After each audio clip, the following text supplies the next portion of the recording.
Hello दोस्तों, नमस्कार। एक बार फिर से आपका स्वागत है। तो दोस्तों, आज का हमारा टॉपिक है उत्तराखंड में कुली बेगार आंदोलन। तो दोस्तों, कुली बेगार से आंदोलन आने वाले जितने भी क्वेश्चन होंगे इस वीडियो में हम उनके बारे में डिस्कस करेंगे। दोस्तों, वीडियो पसंद आती तो लाइक, शेयर और सब्सक्राइब करना भी ना भूलें। तो दोस्तों, शुरू करते हैं आज का टॉपिक। तो पहला है, सन 1921 से पूर्व भी कुली प्रथा समाप्त करने के कई प्रयास किए गए लेकिन समाप्त न हो सके।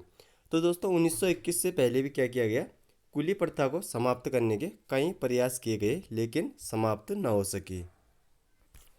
अगला है, कुली बेगार को समाप्त करने के लिए कमिश्नर ट्रेल ने 1822 में खच्चर सेना को विकसित करने का प्रयास किया, किंतु यह प्रथा समाप्त न हो सकी। ठीक है, तो किस पूछा जाता है कि किस कमिश्नर द्वारा खच्चर सेना को विकसित किया गया?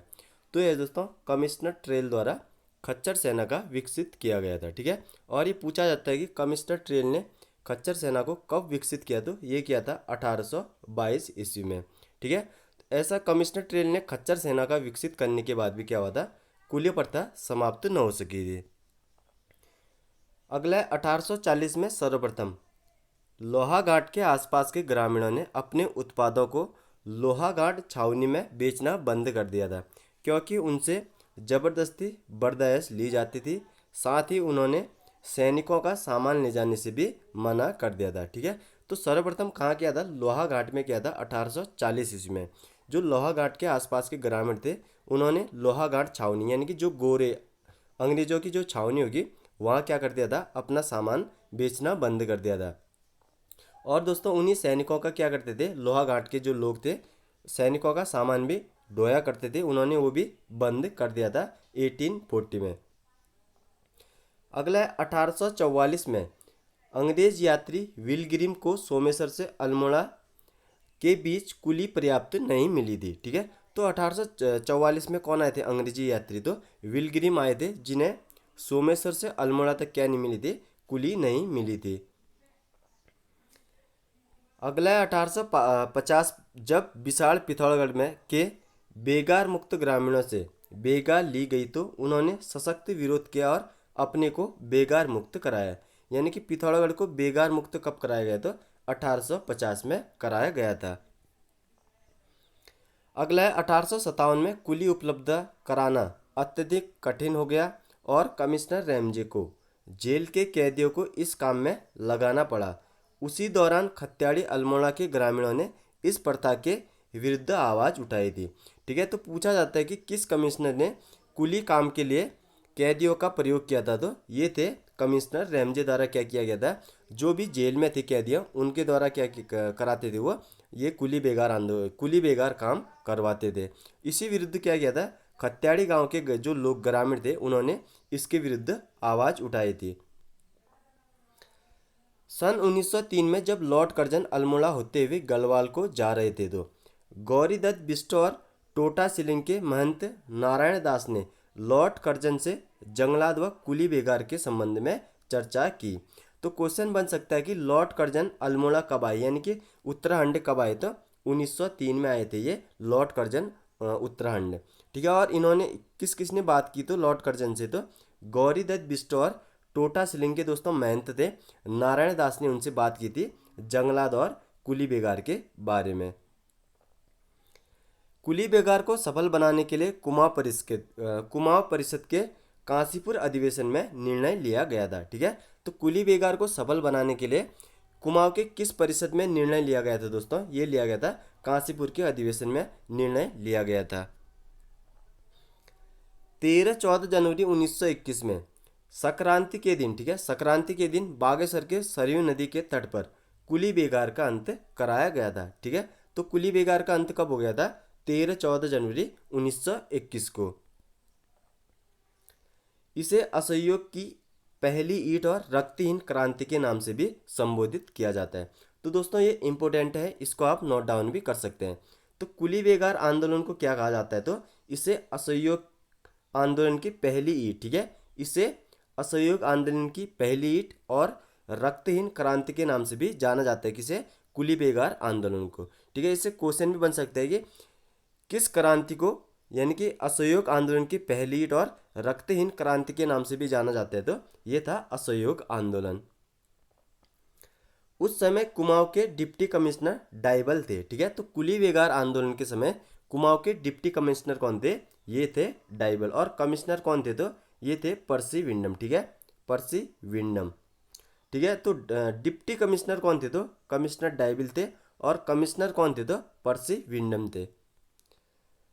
अगला है 30 जनवरी 1921 को ही जिला गढ़वाल की सबसे महत्वपूर्ण सभा चमेटा खाल होगा दोस्तों, यह चमेटा खाल में हुई। इस सभा की अध्यक्षता मुकुंदी लाल ने की थी। तो दोस्तों 30 जनवरी 1921 को क्या होता? गढ़वाल जिले में एक महत्वपूर्ण सभा चमेटा खाल में हुई थी, जिसकी अध्यक्षता किसके द्वारा की गई थी?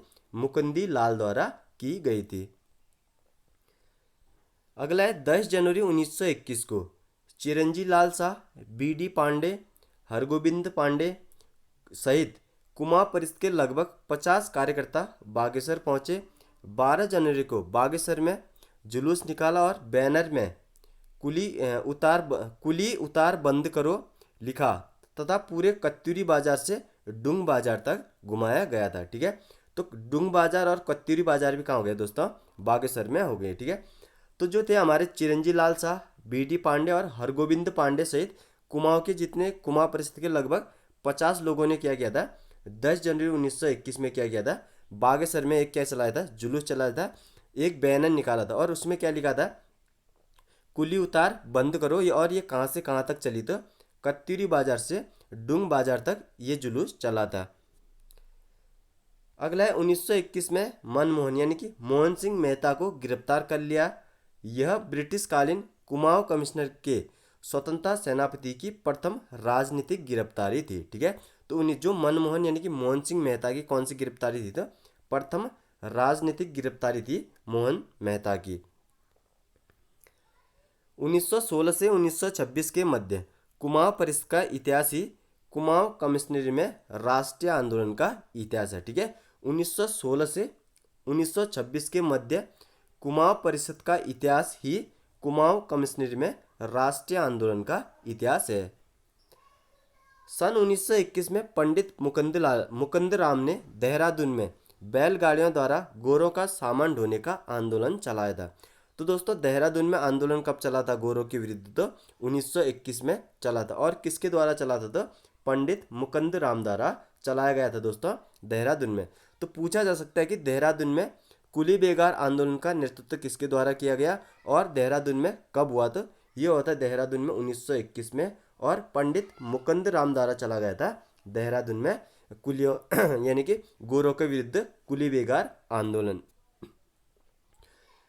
अब है 1922 में स्वामी विचारानंद ने देहरादून में अभय नामक साप्ताहिक राष्ट्रीय पत्रिका का जो प्रकाशन आरंभ किया था। ठीक है, तो अभय नामक पत्रिका किसकी होगी दोस्तों? विचारानंद स्वामी की। और ये कब प्रकाशित हुई थी? 1922 में ये प्रकाशित हुई थी। ठीक है, तो दोस्तों अभय नामक समाचार पत्र किसका हो गया? स्वामी विचारानंद सरस्वती का। और ये कब प्रकाशित हुआ था? 1922 में। और पूछ दिया तो कहाँ से अभय नामक जो पत्र था कहाँ से प्रकाशित होता था? तो ये होता था देहरादून से। 1922 से 1929 की अवधि में कुमाऊं कमिश्नरी में सरकार द्वारा वनों में प्रजा के अधिकारों पर लगाए गए प्रतिबंधों के विरुद्ध जन आंदोलन हुआ था। ठीक है, तो कुमाऊं कमिश्नरी में जो कुमाऊं कमिश्नरी सरकार थी उसमें वनों में जो प्रजा के अधिकारों पर लगाए गए प्रतिबंधों के विरुद्ध जो आंदोलन कब हुआ था? तो 1922 से 1929 के मध्य हुआ था। तो दोस्तों ये था कुली बेगार संबंधी जितने भी इंपॉर्टेंट फैक्ट थे दोस्तों हमने इस वीडियो में डिस्कस किया। दोस्तों वीडियो पसंद आती तो लाइक शेयर और सब्सक्राइब करना भी न भूलें। दोस्तों अगले टॉपिक में मिलते हैं, तब तक के लिए जय हिंद जय भारत।